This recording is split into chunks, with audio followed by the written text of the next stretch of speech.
at the U.S. southern border continues. The disaster is unfolding right before our eyes, but it seems like independent journalists are shining a light in dark places. It could be resulting in some major shifts right now among the deep state players in all of this.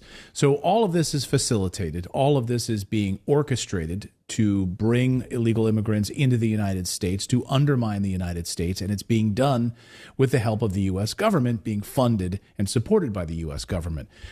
Two great journalists who, of course, have been exposing what's been going on at Darien Gap, Ann Vandersteel, Michael Yon, join us now with some really big news on one of the camps and one of the locations down in the Darien Gap. You guys have been shining a light on this, getting international attention to these camps.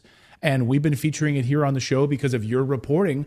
And suddenly now there's a mysterious fire and documents are going missing and the government's panicking, we think. Can you guys break this down? What exactly has been happening in Panama that our audience needs to know about? Go ahead, Ann. So Clayton, very simply, Michael Yon has been leading an expedition down the Darien Gap for several years now. He focused in on it right after the election. But more recently, I've been joining him. As a matter of fact, we joined together during Operation Burning Edge. We kicked it off and we were on your show when we were stumbling across new information with respect to missing children out of the NGOs that we were focusing in on in Texas. Well, that's taken us back to Darien because the majority of the state sponsors of terror are moving these, quote, migrants, and they're not, it's an invasion army, through the Darien Gap, up through Central America. This is funded by the American taxpayer through the United Nations Immigration organization, non-governmental organization of choice known as IOM, the International Organization for Migration, as well as other NGOs like HIAS, Hebrew Immigrant Aid Society. We focused closely in on HIAS when we visited one camp called San Vicente. Michael calls it China Camp. A lot of Chinese immigrants, if you will, migrants or invasion army come through there, and they're mostly men of military age. You can speak to the people down there. They will tell you that's what they see. That's what we saw. After going down there with Epoch Times, Laura Loomer, myself, Mara Macy, who's running for Congress, probably one of the only honest brokers of a congressional opportunity who's willing to report on this. We all witnessed it, saw some very suspicious people. 1 week later, HIAS locked their Twitter account. They took their sign down that was outside San Vicente camp. And then the camp mysteriously was torched, specifically the offices that have the immigration records of who have processed through that camp on their way to the United States, in addition to the agents, the immigration agents, and in addition to the Centerfront agents. So everything was wiped out, which is very, very suspicious considering this was less than a week after us being there. That was just last Friday, the fire, by the way. The camp itself wasn't completely burned down. They targeted those records. And Centerfront actually announced, what's today? Yeah, they announced yesterday that they're doing a special investigation because they see that they believe Centerfront basically is the Panamanian sort of border police / almost like an army, but it's not actually an army. And they're very professional, super fit, I deal with them all the time. And 3 of them were badly hurt, by the way, in this riot. It looks like what happened was there was agent provocateurs kicked off this big riot. 45 people, about 250 people apparently were involved. 45 were arrested or being deported now. And but they specifically targeted those records. So most of the camp was not touched at all, but those buildings burned. Now, actually, what I'm curious about, this is just me thinking out loud. I have no evidence to support this, but there's multiple people that would have interest in capturing those records. And it would be very easy to do that. I'm very familiar with that camp. Ann's very, very familiar. We've been there many, many times. It's very easy. If you started a ruckus like this, you could easily capture those records because they did it at nighttime, escape into the nighttime and be gone with them. And then, of course, make the fire looking like the records were destroyed. Because HIAS, of course, would want to do this. Venezuelans may want to do it. Chinese Communist Party uses that camp as an infiltration camp. There's a lot of people that would have the motive to do this and the means. So I guess I will follow up with that then, Michael. Who do you think would want these records? What's the purpose of getting these immigrant records? These are people being processed here, as Ann pointed out. So who would have the motive? Why would they have the motivation to get these records? Wouldn't they already know that these individuals are flowing through here? They're facilitating it after all. Let me take that just for a moment. I think there's multiple, like the U.S. government as an example. It's clear. I mean, we've been very clear. This is a terror camp. I mean, this is the most intense terrorist camp you've ever seen. It's more like a bus station, right? So even the United States government or the United Nations, what are they? World Economic Forum, Chinese Communist Party. Let's say the U.S. government, they have a vested interest in destroying those records or capturing those records because they don't want to see that Americans have flowed through there. Secretary of Homeland Security, Mayorkas, was at that camp on April 18th, 2022. I was physically present. I waited for 4 days, and he landed in 4 Blackhawks, and he was in the camp bringing $18 million more to the camp that time to expand it. So he's physically been there. They published their own photos from their public affairs, Department of Homeland Security. And then, of course, I've published images and video from that day as well. So that's one motivated partner, the United States, getting rid of the records so that, when they start shooting up synagogues and golf courses down here in Florida, that people aren't saying, hey, others would, of course, be the Chinese Communist Party. So the idea is we want to cover our path. We want to cover our path here. We want to. These terrorists are in the United States. The tens of thousands of terrorists that are in the United States now, and we taxpayers have been paying for it. So we want to destroy the paper trail. Is that the case, Ann? Absolutely. And let's be really clear. When Michael and I were in a car last week driving in towards Tennessee, we received a phone call from somebody inside the military who is a flight surgeon who understands and explains very clearly that the immigrants, I'm going to use air quotes because they're not immigrants, okay? These invaders coming across our border are separated. The military is setting up what's called MEPS stations along the border at border checkpoints, border security where Customs and Border Protection have already temporary facilities for processing. One immigrant, invader will be sent in one direction and another will be sent towards a MEPS facility for the military. Why are they doing this? They're already selecting immigrants, migrants, invaders to be processed for a pathway to citizenship inside our military, not too dissimilar to what they're doing in California and Chicago and other cities where they're saying, hey, join us on law enforcement and we'll give you a pathway to citizenship, a gun, a badge, a job, and a card so that you can legally earn money. Now you have invaders, an army with guns, just like President Obama wanted to have. He wanted to have his own private army. They are importing it. The United Nations is collaborating. Again, we are the biggest funders of the UN through their NGO partners and importing these people from state sponsors of terror. And then you have a camp, which is a known camp where multiple Chinese of military-aged men are being processed, mysteriously have a fire. Now you have to also factor in that these illegal invaders are also getting debit cards for $2,200 a month from, again, the U.S. taxpayer. That being said, we know we're going into another banking collapse. It's going to be another cascading event of regional bank failures because the Fed is cutting off the spigot on Monday, the 11th. When that happens, you have to ask yourself, how much longer will these invaders be allowed to have their EBT cards refilled every month? When you're cut off from your bank and we're cut off from our bank, what do you think is going to happen to the illegals when they're cut off from their funds and you can't put food on the table? This is the table that is being set for a full-blown civil war in this country that is going to get very, very bloody. And again, it's all being funded by the taxpayer who is blindly walking themselves to the gallows by allowing the federal government to fund the United Nations. I just spoke with J.J. Carroll, a former Customs and Border Protection agent for 24 years, supervisor, and said that he's a serious person. Serious, great guy. Yeah, amazing. And he said, that he used to get within a year 5 special interest individuals. These are people who are on an FBI list. And out of the hundreds that they would arrest hundreds on a daily basis and send them back. 5 a year. Now, 80,000 are in the United States. These are people that the United States recognizes as terrorists or ties to terrorism, and they're coming from all sorts of different countries and entry points in the United States. This is no joke, and we are witnessing it right now through these camps. So when you see this fire, this camp is somewhat destroyed.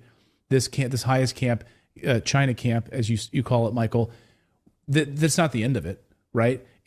Now it's mutated. Where is it? Where is this mutating towards out of that one particular spot? Are you seeing other spots popping up like a hydra where these people are being processed and facilitated?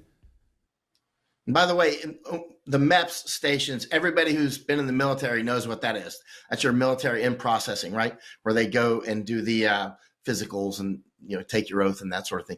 So, yeah, I mean, the bottom line is a lot of the people that would be coming through the Darien now are actually flying in from Colombia, or they're flying in from Guatemala, or they're coming across the Canadian border. There was just a big run of people that came in here to Florida. They came up on, what was that, Jupiter Beach, yeah. Jupiter Beach. They're constantly doing that, right?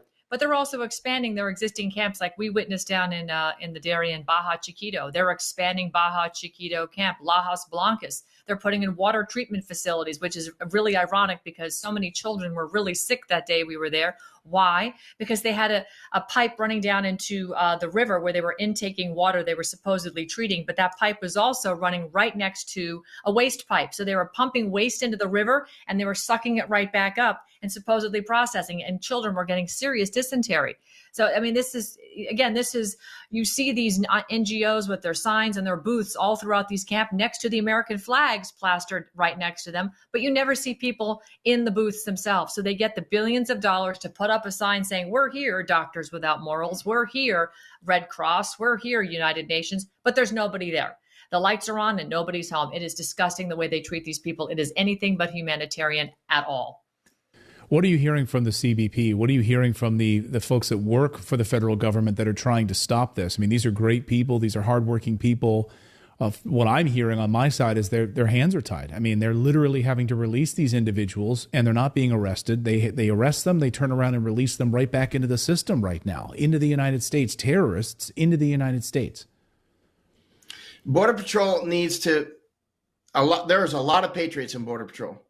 But there's a lot of them. We're down on the border a lot. I've been all the way from Baja Chiquito to San Diego. I've been across the entire border. A lot of that on the Mexican side and on the entire U.S. side. And I see Border Patrol people, very serious patriots, and others are constantly, I'm just doing my job, sir. Like, where have we heard that from? They actually use those words constantly. I'm just doing my job. I'm doing my job. I got to get my pension. The bottom line is it's treason if you're helping to load those buses. Bottom line, you have to make a choice. Are you going to commit treason just doing your job, or are you going to not just do your job? You have a moral obligation to stop aiding the invasion of the United States. If you're loading the buses, you are committing treason.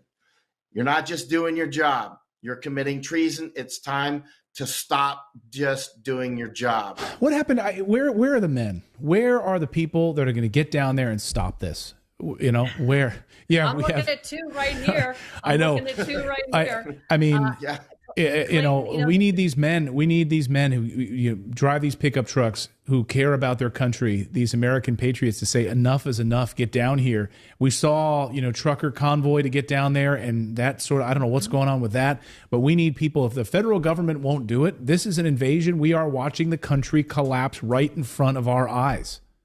That's it, Clayton. You hit the nail on the head. And thank you for bringing that segue up, because there are lots of freedom groups out there that are asking these questions, and they're organizing. We just were in Tennessee. We spoke to some there. I speak to these people all over the country. And before people freak out when I use the word militia, it's in the Second Amendment. It's part of our Constitution. Militia is not the word that the FBI would have you mischaracterize with a bunch of men, tactical gear and face paint, running around shooting ARs off in the middle of the night. That's not a militia. A well-regulated militia is an organized group of citizens that are saying, hey, I'm defending my home, my state, or my county, and my country. And right now we need to call on the militia and get the militia organized. And there's organizations out there like tacticalcivics.com that are constitutionally Christian-based groups that have over 1,600 counties covered in our country already. They need another 1,500, and we're off to the races. We have every county covered in this country where people are going to be trained on what it means to defend your homestead, defend your city, your county, etc. This is critical that we're at that point, because guess what? Every state is a border state, and they have infiltrated, thanks to governors like Governor Greg Abbott, a WEF puppet who has 7 pages on the WEF site dedicated to him, the World Economic Forum. They've bust these illegal invasion army all throughout our country. And by doing the bidding of the World Economic Forum and, bringing this army inside everywhere, and the Customs and Border Protection agents stopping cars along the border and asking if you're a citizen, but not stopping trucks and looking inside the trucks to see if they're carrying nuclear, biological, chemical weapons or other weapons cache or uniforms to the Chinese army, that General Flynn has said we have at least 7 divisions of military-age Chinese in this country right now. Without doing the work that we need to be doing, We are just allowing ourselves to be lambs to the slaughter. But the people have to recognize that cavalry isn't coming. We have a woke military leadership. The Customs and Border Protection agents are just doing their job. They're following unlawful orders. We, the people, have to stand up and go, guess what? Our government is not of, by, and for us, Clayton. We need to stand up. It's not about shooting our government. It's about defending our country and our family and our God-given rights. And people need to recognize that, and they need to act accordingly. It's called civic duty. Hallelujah. Michael, anything to add to that? I mean, I'm sure you're talking to a lot of patriots that are just fed up. And do they feel like a one-man army sometimes? There's millions of us. There's millions of us. And, you know, the only cult that people never see is the cult that they're in, right? There's a cult. There's a just doing your job cult almost. It's sort of a meta cult. I mean, it's not really a cult. It's just a tendency, let's say. You know, people in they're basically gears in a clock and they don't even know what time it is. You know, they're just doing their job. Their job is to be a gear and turn to the right or whatever. And so they're invading their own country. And people need to stand up and start resisting. There's ways that everybody can resist. Think it up and do it.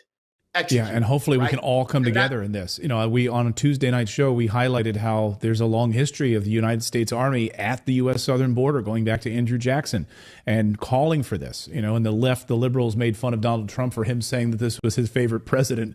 And yeah, we had a long history of American troops at the U.S. southern border up until World War II, until we had to go fight Nazis. And so we need to do this again. We need to get people organized and get down there to the southern border. The United States government's not doing it. The Biden administration's not doing it. And our country is being overrun. I'll get you out of here on this, guys. We talk about CBP all the time. We talk about what's happening at that moment or down in the Darien Gap. But there's not been a lot of discussions about ICE. And there's not been a lot of discussions about, now that they're in the United States, what is that group doing to go out and make these arrests? Because as J.J. Carroll points out, you were arresting people at the border, turning them around. So they were getting almost to a 0 per day influx where they were arresting them at the border and sending them back. And then ICE, under Donald Trump, was also making thousands of arrests on a regular basis. So we were actually creating a negative flow with all of the arrests that ICE was able to do. What's going on with that right now? 0. I don't see anything going on. We're being invaded everywhere we look. We're not even defending ourselves. ICE, under the direction of Tom Homan, when Tom Homan steps back into that role under President Trump, God willing that we can get him back in the office, has promised me personally, and I know he said it publicly, but personally in conversations, that he will deport every single last one of these illegal invaders in the country. And it's going to take a yeoman's effort. It's going to be federal, it's going to be state, it's going to be county, and it's going to be people. We're going to be working together, and then we will have to have sheriffs who will deputize people in the county to help round these people up. Look, they know where they are. They have the ATM cards where they're sending them money. They can track their cell phones. And it's going to take people just saying, hey, I know there's a busload of migrants living in this apartment complex, and they're collecting their $2,200 a month, each one of them, while they're living for free, 3 hots and a cot, getting health and medical and education. We know where they are. People can start to ask their county commissioners, hey, do we have any illegal migrants living in this country right now? I want to know where they are. Where are they in my county? And then we stand outside and we tell them, hey, Mr. or Mrs. Illegal Invader, you shouldn't probably come outside because climate change. It's too dangerous. We'll make sure that the food somehow gets to you, but we're not going to let you out anymore. It's just far too dangerous based on climate change. Greta Thunberg told me that, and the UN backs me up. I mean, we have to turn this whole thing around on them, Clayton, and start using their words against them, because we've allowed them to bully us into the point where we have submitted to an invasion of our country, and we have to just say no. Well, and Michael, you know what they're going to say. Yeah, I do not submit. I do not comply. I mean, that's the shirts that we sell on our website. I mean, yes. I know how they're going to paint us. Here's what they're going to do. And mark my words, this is exactly how the media is going to frame us and paint us. So we all need to be prepared. Everyone watching right now, this is what's going to happen. And Michael, myself, we're going to start calling out where these illegal aliens, these terrorists are holed up in different buildings and so forth. We're going to start calling attention to it when this election is done, for these individuals to be rounded up and taken back to their countries and get our country back. And what they're going to start to do, MSNBC, the mainstream media, they're going to start calling us, painting us as xenophobes, that this is what the left is doing, Gestapo tactics. You're going to see SWAT team raids to get these individuals out of the United States. And we have to just be strong about it And we have to say, no, we're not going to stand for that. You're not going to label us that. We're taking our country back. And you can call us every name in the book. You can say that, Trump is like a Gestapo army now going out rounding up all of these illegals. And we have to be strong, and we have to remember that this is going to be the strategy they're going to use. I mark my words. I can already see Rachel Maddow's show doing this, But their accusations no longer work. We took their magic wand and calling us racist and anti-Semites and everything under the sun. We broke it and we threw it into the fireplace. It doesn't work anymore. That's right. I mean, it just doesn't work. Go ahead, call me whatever. I laugh at them. In fact, they dismiss themselves by making these accusations. Yeah, they're 100%. Not serious people. Well, you guys are serious people, and we're thrilled to have you guys on the show doing the amazing work that you're doing, shedding a light on this story. And we hope that now the rise of independent media and what we're able to do here, what you guys are able to do, is shining a light on this. And you're seeing it on Super Tuesday vote results. You're seeing a groundswell right now, and I hope that we can take our country back, and you guys leading the charge with this. And Michael, great to see both of you. Thank you guys so much, and continue the amazing fight. Thank you, Clayton. Thank you very much. I really hope you enjoyed watching this video. YouTube thinks that you'll actually like this next video right here. It's personalized based on your own viewing habits. So if you watch the video